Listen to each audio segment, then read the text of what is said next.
সেই কনফিউজনটো মই আজি দূৰ কৰিব বিচাৰিছোঁ।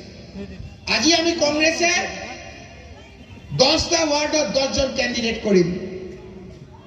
সেই 10জন কেণ্ডিডেটৰ প্ৰায় আমি সভাপতি কৰিম, কিন্তু আমাৰে বহুতে ৱাৰ্ডত মেম্বাৰ বিচাৰিব। আমাৰ বহুতে মেম্বাৰ বিচৰাৰ পিছত আমি এটা পদ্ধতিৰ মাজত আমি তেওঁলোকক ৱাৰ্ডৰ মেম্বাৰ কৰিম। ৱাৰ্ডৰ মেম্বাৰ দিয়াৰ পিছত যিসকলে নাপাব, কিছুমান আমাৰ নেতাৰ লগতো গৈ ক'ব মই জিকি পেলাই কংগ্ৰেছলৈ আকৌ গুচি আহিম, ক'ব নহয়? সেইকাৰণে এই ধৰণৰ কথা বতৰাবিলাক নহ'ব। আমি এখন পোষ্টাৰ উলিয়াম প্ৰত্যেকটো পঞ্চায়তত।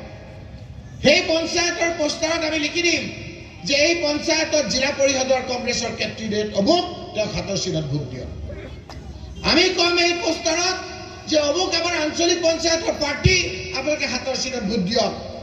আৰু অমুক ৱাৰ্ডৰ মেম্বাৰ, তেওঁ যিহেতু এতিয়া হাতৰ চিনৰ বাহিৰে নিৰ্দলীয় উঠিব লাগিব, গতিকে আমাৰ কংগ্ৰেছৰ পাৰ্টি হ'ল অমুক চিম্বলত থকা অমুক লোকজন।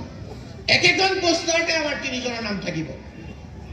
একেখন পোষ্টাৰতে আমাৰ যেতিয়া 3জনৰ নাম থাকিব, ৰাইজে চিলেক্ট কৰিবলৈ সুবিধা হ'ব। মই এইটোৱে ক'ব বিচাৰিছোঁ, এই পাৰ্টি ৱাৰ্ড মেম্বাৰৰ প্ৰাৰ্থীজনৰ বাহিৰে আমাৰ যদি কোনোবাই গৈ কয় যে ময়ো কংগ্ৰেছৰ প্ৰাৰ্থী, সেই প্ৰাৰ্থীজন জিকিলেও আমি আকৌ কংগ্ৰেছত নলওঁ, সেই কথা মই ৰাজহুৱাভাৱে আজি কংগ্ৰেছৰ কৰ্মীসভাত কৈছোঁ। কংগ্ৰেছৰ পৰা ওলাই যোৱা, কংগ্ৰেছৰ অফিচিয়েল কেণ্ডিডেটৰ বিৰোধিতা কৰা কোনো ৱাৰ্ডৰ কেণ্ডিডেটক আমি সমৰ্থন নকৰোঁ। আমাক পিছত জিকিলেও আমি তেওঁক আৰু কংগ্ৰেছত 6 বছৰৰ কাৰণে প্ৰৱেশ কৰিবলৈ নিদিম।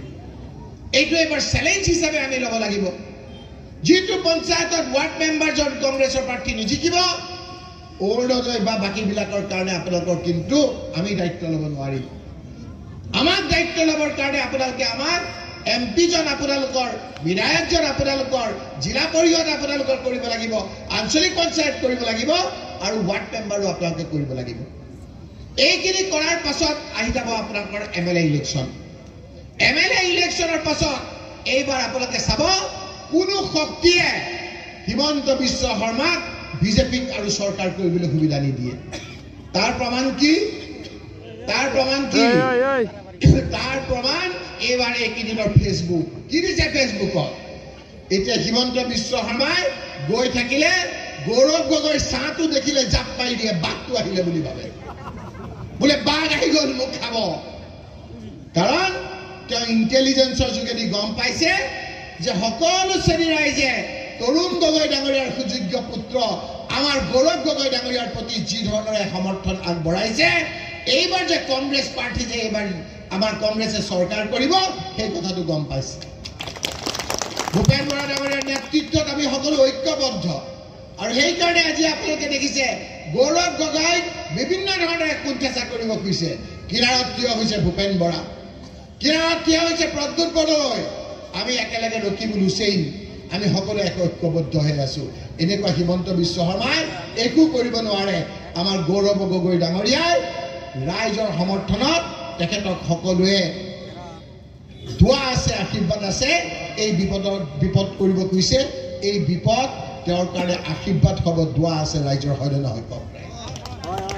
সেইকাৰণে হিমন্ত বিশ্ব শৰ্মাই গম পাই গৈছে।